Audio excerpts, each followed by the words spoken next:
evening. Welcome to the Glazov Gang. Tonight, an all-star panel. We're very excited. First in the lineup, Ari David, the host of the Ari David Show podcast. And back by popular demand, the one and only Anne-Marie Murrell, the lead anchor and national director and editor-in-chief of Politichicks.com. She is the co-author with Dr. Gina Loudon and Morgan Brittany of the new book, What Women Really Want. And he is back, Michael Loftus, the host of the Flipside with Michael Loftus. and it just turned out that way. Yeah. Right? This is great coffee. That's fantastic. This is like there's cinnamon and hazelnut. Ari, Anne-Marie, and Michael, it is just so awesome to have the all-star Glazov Gang team here this evening. Sing it. Oh, the theme song. Yeah. Well, yeah, I want to get to that later, but I love it. But okay, go ahead. We're planning to. Okay, go ahead and tell them before we. I want a theme song for this show. Right? No, for the game. No, the game is another thing. You're getting ahead of yourself. Okay. The Glazov Gang, the Glazov Gang. Come on and watch the Glazov Gang. Now that would just be like tonight's episode. It's kind of a fun, lighthearted, the Glazov Gang, but you know, you could have the serious one. Okay. The Glazov Gang, the Glazov Gang, where you just kind of slow it down a little bit. Maybe if someone died or there's a dangerous situation. Okay. That's the thoughtful, insightful Jamie Glazov. How about if we did it in German? Glazov Gang, Glazov Gang, schnell, Gang. You got to throw in a schnell just to wake everybody up. Okay. So when people are clicking on the show, whoa! Ari, what do you think of Michael's ideas? Michael's ideas are among the best ideas ever to be ideas in the world of ideas. No, but I mean about the Glazov Gang.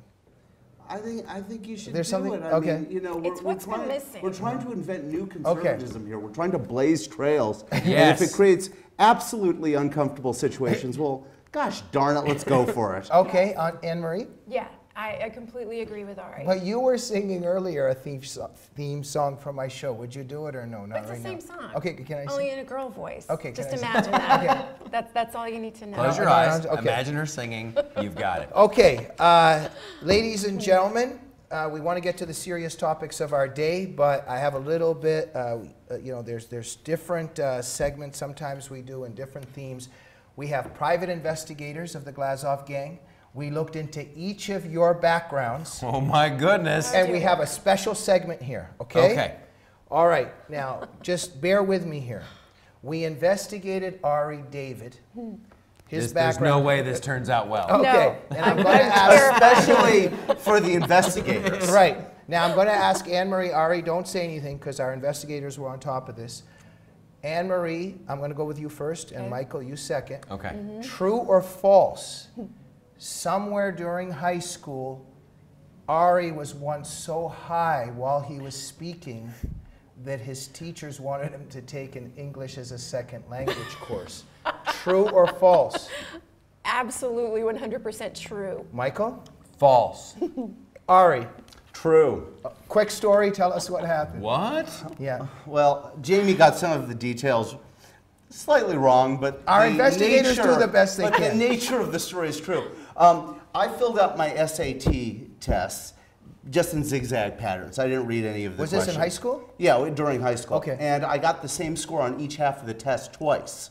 450, 450 the first time, 400, 400 the second time. Wow. So when I went to college with my dubious academic record, they gave me evaluation tests to determine what level of English and math and other courses I'd be able to take.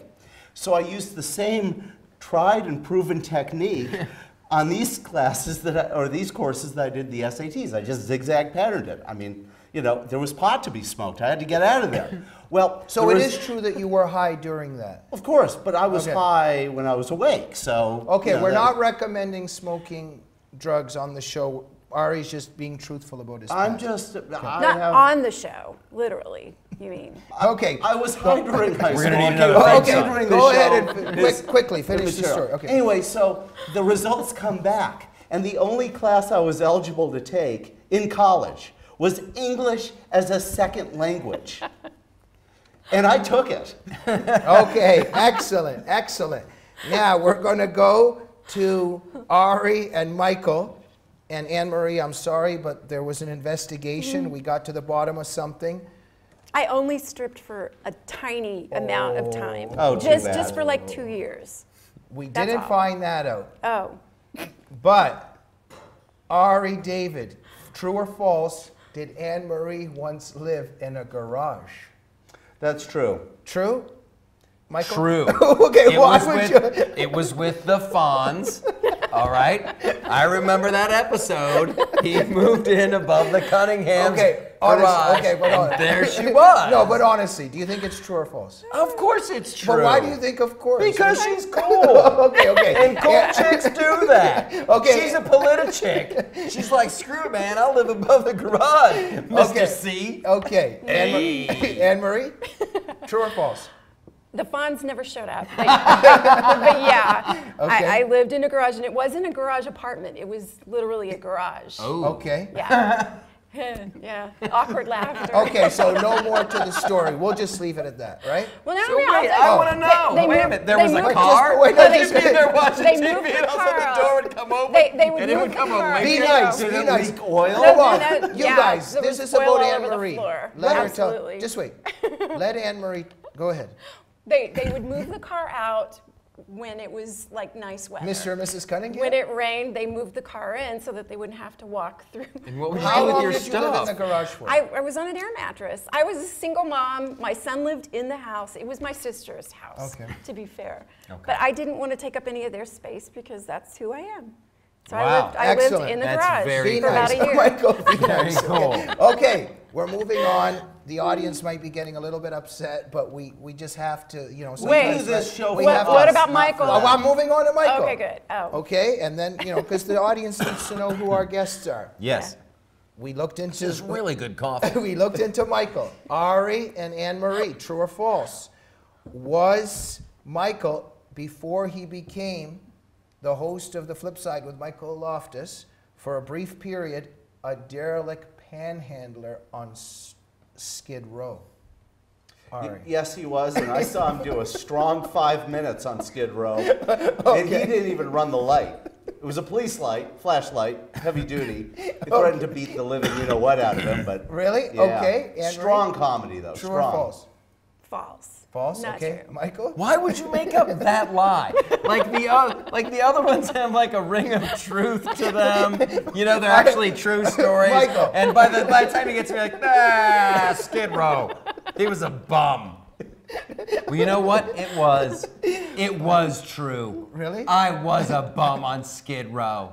No, you were not. I'm leaving. Okay, Michael, sometimes The saddest story. My mother was dying of cancer, Jamie. No, Michael. I had to panhandle for chemo money. Okay. Isn't this a fun show? Sing the song. Okay, Michael, I Yeah. apologize. Okay. Michael, I apologize. Glazov Sometimes Gang. our private investigators run out of money, so we have to guess make they stuff did. up. We have to Yeah. make stuff up. All right. I apologize if we offended your sensibilities. That's okay. Ladies and gentlemen, it was a lie. Here I was It's a- thinking, oh wow, they looked into my life. He's Yeah. gonna have this little, it's gonna be like this wonderful little, isn't it true, you? I don't know. Okay, we ran out, the investigators Okay. ran out of money. Okay. Okay. This so- coffee, not as good as I said. Okay, so, ladies and gentlemen, let us move on now from the world of comedy and silliness to the serious issues of our time. Dzhokhar Tsarnaev, convicted, may face the death penalty. Let us begin with Anne-Marie. Yeah. I thought it was interesting. I mean, from the start, they said that he was guilty, so they weren't trying to hide that. They knew that that was the truth. But what they were trying to say is they were saying that it was his older brother's fault, that it was his brother's influence, and it was not. It was Muhammad's influence. So I hope they fry him. I don't want him to waste one more breath in jail. I think it should be the death penalty, but they shouldn't tell him when it's gonna happen. Yeah. Right? Just like the Brilliant. people in the marathon, like they thought everything. One day, Tsarnaev wakes up and he's like, oh, I wonder what breakfast is gonna be in the, boom! And then it happens. Okay, all But right. sometimes it'll just be a big guy going, boom! And he'll be okay. Well, Anne-Marie Okay. is right in spirit. I don't blame Muhammad for this one. I blame the mosque. If they're trying to blame the brother, well, what influenced the brother? Well, that Boston area mosque. Now, it's funny. I'm sort of floating point on Sharia law justice methods, because you know how in Sharia law the victims can choose the method of torment that the perpetrator gets when they're finally sentenced? Why not take a pressure cooker full of BBs and blow his feet off, and then have him crawl around for a little while? Film it at great television. I'll watch. Very profound insights. What do you think about the ongoing jihad denial surrounding everything, including this particular case? The media, almost everywhere, it is simply not discussed what really inspired and motivated him. Anne-Marie? Well, they're saying that he was influenced by radical Islam. Take out the word radical, and I would agree. But yeah, that's what they always do. What do you think he's going to get? I have a feeling it's going to go to appeals, and there's going to be many, many years of trial. Okay. I don't think anything's going to happen anytime soon. Oh! Oh! I've been shot! Okay, no, come on. Okay, so what do you think? Woo! Seriously, Jamie, you gotta switch courses here. I think I'm hearing like guitars in the background. I think I might be losing my mind. Okay, go ahead. I seriously, I'm hearing like folk music in the background. The Glazov Gang. I don't know. We've all had a couple drinks before this show. We apologize. Yeah. Go ahead. You know what? Jihad denial. Yes, by all means. Just keep denying it. Okay. Deny that these things are happening. Deny that it's organized. Yeah, don't look at whatever you do. Don't look at the mosque where him and his brother were going. Whatever you do, FBI, don't put people in there listening. Life in jail or death, I really, the death penalty, I say send him to jail and just let the other guys just beat him up every day. I think life in jail is worse than the death penalty. The death penalty, then he's off the hook. I want him to be in fear every day. I want him every time when those bars swing open. Is this the day when Jake the bug eater comes in and just eats my eyeball out of my head? What if for some reason you had to go to jail? Not that that would ever happen. If I go to jail, I'm going to be running that place the first day. No, all right? but would I'm you- going to go in, I'm Mike Loftus, and I'm here to kick ass and chew bubblegum. Well, would you and I'm all out of bubblegum. Would you try to punch him? Would I try to punch him? Yeah, if you got in with Oh, him. yeah, you bet. Okay. I mean, do I have a gang? I'm guessing I have a gang, right? The Glazov Gang. Jamie, you don't punch in jail, you shiv. Oh. Okay? You take a toothbrush, you file it down, There and we you go for the kidneys. Okay, there Apparently we you go. don't know this because during the manhunt, I think he's very humanitarian. he is. He's too nice. During the manhunt, I was tweeting that night that they caught this, you know what, and I was tweeting that there were different universities offering the Tsarnaev brothers tenured professorships. So I think the way this is going to drag on, being this is Massachusetts, is he will be sentenced to the death penalty initially. But then this will drag on for 30, 40, 50 years, and because he'll be given the death penalty, they have to protect him from being shivved. And by the time time passes, there'll be ever liberaler administrations running Massachusetts, and who knows who will commute what or forgive what or give clemency for whom. And I think he's going to wind up with a professorship at Harvard. Who knows more about Islamic studies than Dzhokhar Tsarnaev? Well, that's a good. And we see this with Angela Davis and Tookie was the cop killer guy, and all of these people. They wind up on death row and they never get it. In fact, a few weeks ago there was a incident here in Los Angeles with some guy who was a Mexican mafia hitman, high-level guy. He was taken out of jail without any paperwork, taken to a wealthy people's lunch in downtown LA to talk to wealthy people about life and crime and how to improve prison life. Yeah. So who knows what's going to happen with this guy? No, absolutely. And we do know that in terms of the radical left and the terrorists in America, in the past, they've become celebrated stars and heroes in our leftist culture. They give lectures in university. They become professors in university. Was that a good point? That was an awesome That was a point. very good I was point. letting it sink in, leaving some time for the music. You are our guiding light. Okay. The Easter prayer breakfast, the train is never late. Our quote-unquote Christian president took a jab at Christians rather than perhaps speaking specifically on the 178 college students, Kenyan college students that were singled out because they were Christians by Muslims and massacred. Obama doesn't have the time to say anything about that, but he does take a jab at Christians. Anne-Marie, your thought, what was the jab and what do you think about it? Why wouldn't he? That's exactly what he's been doing from the start. Every chance he gets, especially lately, to say anything denigrating about Christians. Yeah, he said something will. like, you know, the Christians out there that don't act very Christian and loving, Yeah. you know, etc. Yeah, and he said he acted as if he were holding back more comments that he was going to hold back for now because it was about Easter and everything. No, I mean, that would have been the perfect opportunity for him to talk about Kenyans, students in Kenya that were killed, or any Christians that have been slaughtered around the world. But instead, he's again focusing on cakes and pizzas. Why? It's the LGBT agenda. It's the agenda that's been from the start. He will always defend Muslims over Christians. It's who he is. It's what the cool kids do. It is. Okay. And the president is one of the cool kids.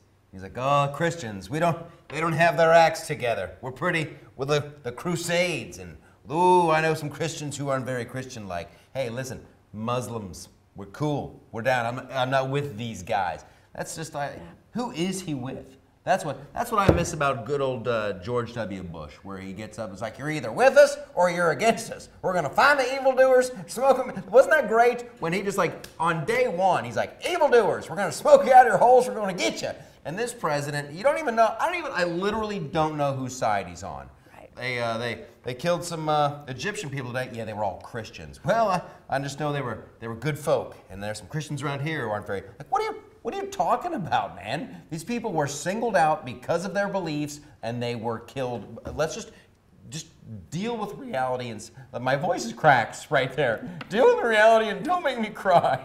Can we get some security here, please? That was the other thing the president was at the luncheon. Just He's wait, like, I want No. I run the Glazov Gang. I gave you a theme song. I get this moment.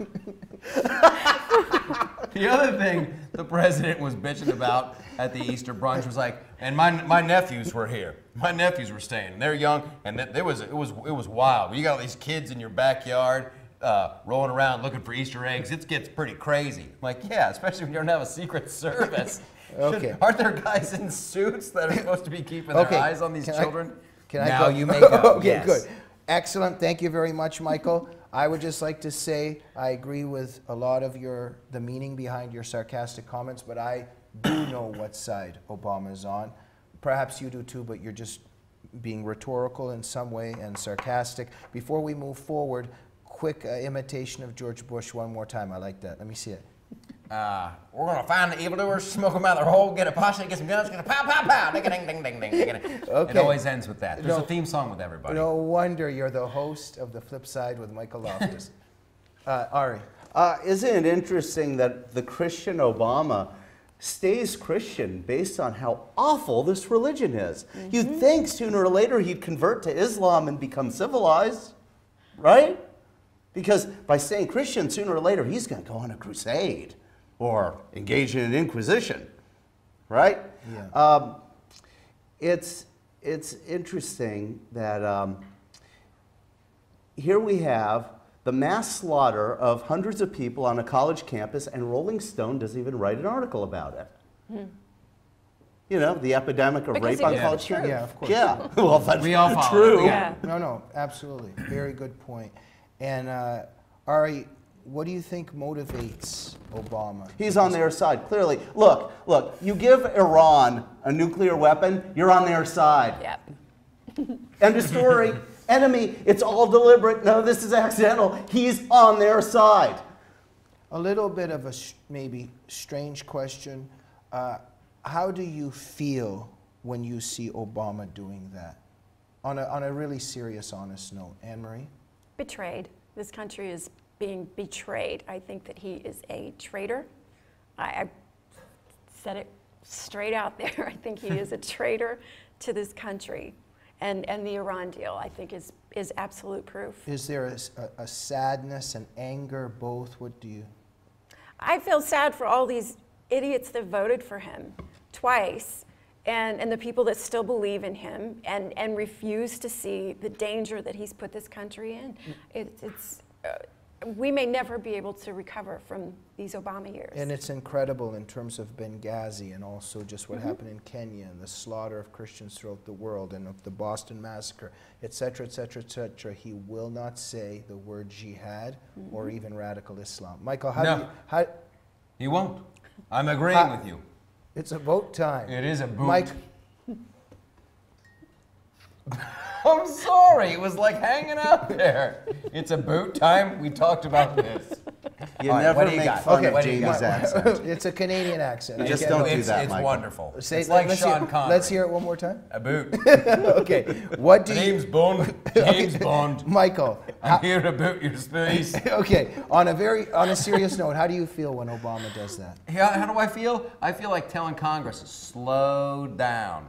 The way I look at it, I'm upbeat and optimistic. That's my whole thing. We only got 2 more years. We can make it. We just have to slow everything way down. The guy's pretty much always that like Bergdahl, like that was insanity, right? This guy is like, I think he's not out of his mind. I think he's a very, very smart guy. A long time ago, he said he was going to fundamentally change America. Remember that? When he was running around, I'm going to fundamentally, and everybody's like, yeah, whatever, hope and change, hope. He's literally trying to fundamentally change America. Yep. He wasn't lying at all. So all we can do is slow him down. Okay. Stop voting on stuff. So far, Obamacare, that's like one law. That thing's not going to survive. There's too many taxes. You know what he did? Right, he passed a law that said little kids have to buy health insurance. Okay, I really appreciate your perspective, but the question was, how do you feel when he does that? I can't believe it. I'm Disbelief. Okay. Befuddled, bemused. Okay. What I feel, Okay. I'm all the bee We're emotions. just. Can we just get some to bring security this, just in case? to Go bring ahead, this Ari. back to heart attack seriousness, Okay. because he's the laughter, I'm the pain, Okay. is my disappointment is not with Obama or the American people who might have voted for him, because you can chalk those two things up to being a horribly evil force in Obama and a horribly misled voting populace because of the media. But twice, this voting populace, despite the media, voted the right way. My disappointment is with the Republican Party. How dare they take impeachment off the table and unleash this president on us? How dare they don't put the clamps on him budgetarily and shut everything in the government down? How dare they not pursue the investigations and appoint special prosecutors for the myriad of scandal? It's the Republican Party who has screwed us over. And they're the ones, I'll tell you how I feel. I feel enraged at them. John Boehner pisses me off daily. I can't believe that the Republican Party has that eunuch doofus as our titular leader.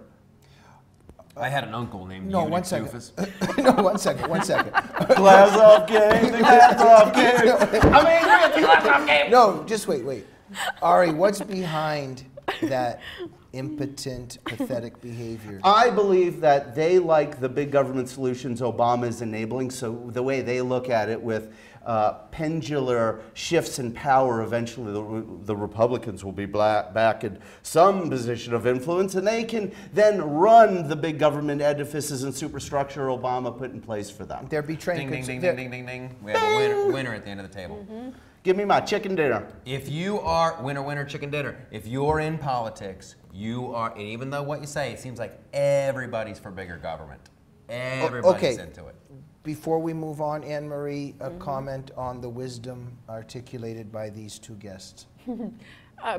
Pretty brilliant and on point, and I completely agree about the Republican Party. It's been disgusting.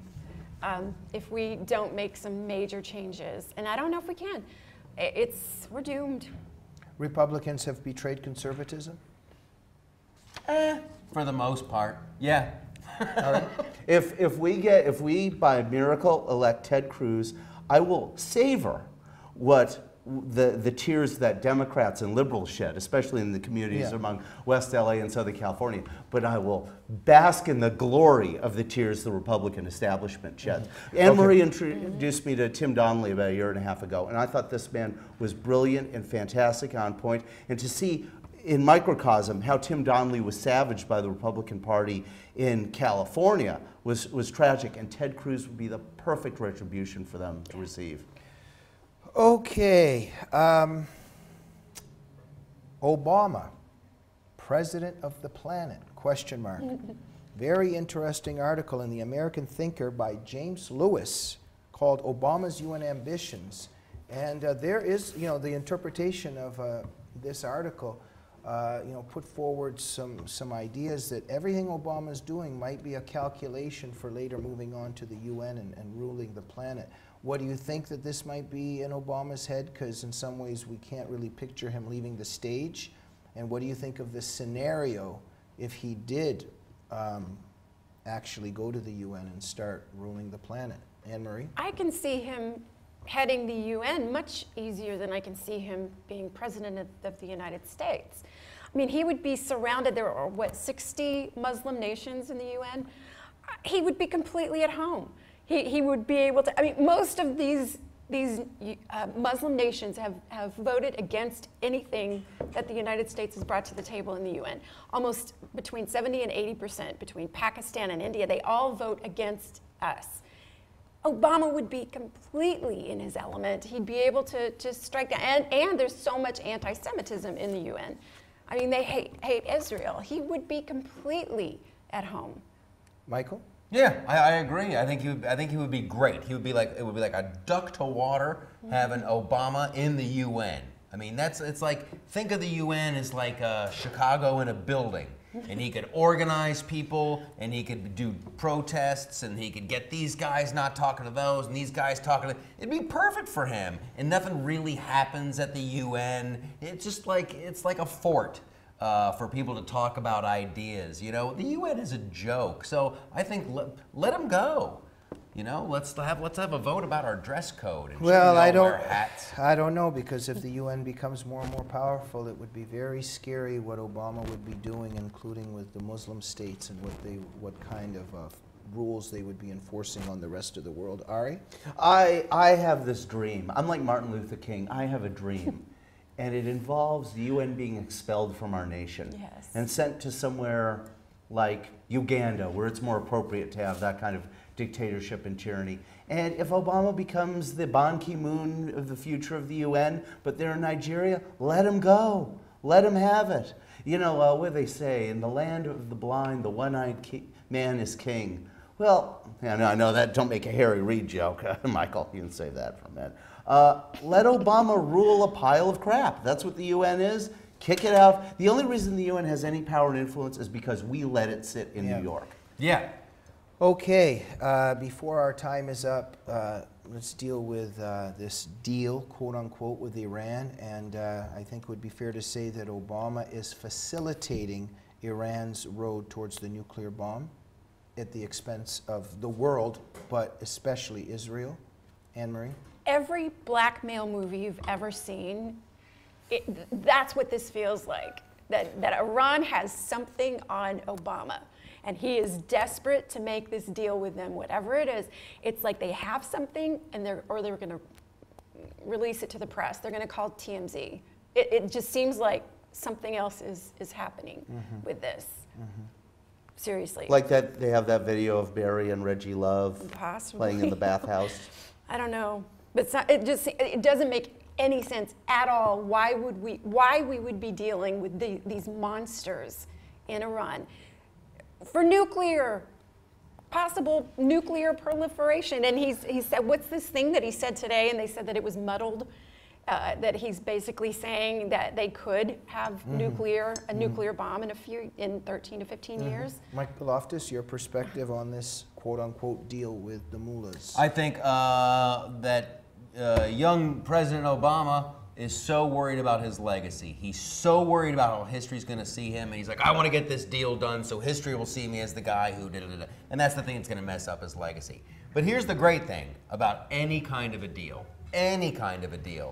You get your UN inspectors going in there, right? You know a bunch of those dudes are gonna be spies. So even if some of them just like leave their cell phones behind and we can pinpoint where these places are, I think the deal is horrible, I think whatever, but now at least we'll know where to pinpoint drop the bombs. Well, I think we need to find all of these reactors, and when the UN inspectors go in there, just leave a little homing device there so when the drones fly over, we know exactly where to leave our bombs. Because that's what it's going to come down to. We're going to have to take out all of or we just give the information to Israel. Because I swear Israel's going to go in.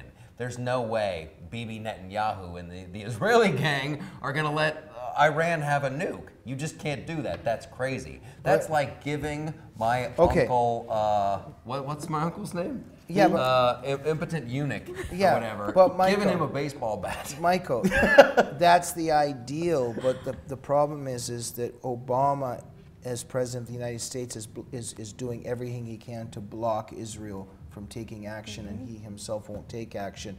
But hopefully the next President of the United States will secure Israel's interests. I would have to think so, yeah. And act on behalf of America's interests. Yeah, I see a couple scenarios playing out here. First, I think it's safe to assume that Iran already has the bomb. They already have a couple of them. The deal that Obama's facilitating, if you look at the chessboard several moves ahead, isn't to facilitate a bomb for Iran, it's to facilitate a nuclear arsenal to which they can threaten the world, putting 68, 70, 100 nuclear weapons in 100 large cities of the Western Hemisphere and say, give us X, Y, Z or we detonate. The counter moves clearly have been already happening. Israel has already attacked it. Some of the facilities have already mysteriously blown up. I'm sure Israel is already running a clandestine war of sabotage against a lot of these facilities. We already know about the Stuxnet work where they sabotage things with software. But what I think is going to happen is two interesting developments, and I'll be brief. First of all, I think Obama might actually be the miracle worker because I see a peace deal between Egypt, Saudi Arabia, Jordan, and Israel coming together in a mutual need to get rid of the Iranian threat. And the other thing I see is Israel attacking Iran with an EMP pulse weapon, like an airburst nuclear weapon that will fry all of the electronic subsystems within Iran and render the place as dark as North Korea on a moonlit night. And so I think things will work out, but it'll be a peace deal that'll be despite Obama, not because of him. And the threat to the world, if Iran was unchecked, is incalculable. But I don't think Israel will let that happen. All good things must come to an end, including the all-star panel of the Glazov Gang. Under a minute, please. What's the most important thing the audience should take away from this show in terms of each of you individually? Anne-Marie, they've got to get what women really want. Go ahead. They have to get what women really want. I do want to say one more thing. That I think Democrat Chuck Schumer right now is finally, this may be the first time since Obama took office that there's going to be a little bipartisanship happening because he's against this Iranian deal. Okay, great. That's good. That's a good thing. Okay, where should people get your book? At politichicks.com, you can get an autographed copy, or Barnes & Noble, Amazon. And the title, everywhere. What Women Really Want, something that Ari and Michael know a lot about, right? Of course. Okay, that's why I'm not. That's why I'm not a stand-up comedian. That's why I'm not. Okay, tell our viewers where they can watch The Flip Side. The Flip Side with Michael Loftus. What you need to do is go to theflipsideshow.com. There's a channel finder. There's new cities jumping on board every day. Houston, now you can catch us there. Atlanta, we're on in hot Atlanta. It's going to be crazy. Okay, give them an example. Theflipsideshow.com. Okay, give an example of how funny you are. Do the Al Gore imitation. I'll tell you what, this never works, okay? You like do Al Gore, and then I do it, and everybody looks at me like I got monkey doo-doo on my head. Okay, do Mike Tyson. Do Mike Tyson. Mike Tyson. No, I did Al Gore. You have to have me back on the show. All right. Ari David? You can find me on iTunes, Ari David, the Ari David Show podcast on iTunes. You can also find me on Saturday mornings live streamed on the Radio Titans radio show, also a podcast on iTunes. I'm live streamed on the War Radio Network run by Wayne Dupree, and you can hear me occasionally on AM 870 in Los Angeles on Saturday nights from 8 to 9, soon to be 8 to 10 p.m. on the Randy Economy Show. So find me there. Best place, iTunes, search for the Ari David Show podcast. Wow. Listen, you will like it. Man, You got a Wikipedia page. my viewers are overwhelmed. I'm going to say goodbye in a minute. And right when I finish, do the Glazov Gang theme, okay? Okay. Ari David, Anne Marie Murrell, and Michael Loftus. Thank you Loftus. for. Yeah, I Yep. know the name, okay? Yep. I also do impressions and songs. Thank you for joining the Glazov Gang, and we'll see you next week on the Glazov Gang. The Glazov Gang, the Glazov Gang. Thanks for watching the Glazov Gang. It's an all-star show for you tonight. The Glazov Gang is not associated with PBS, CBS, ABC, or any major affiliate network.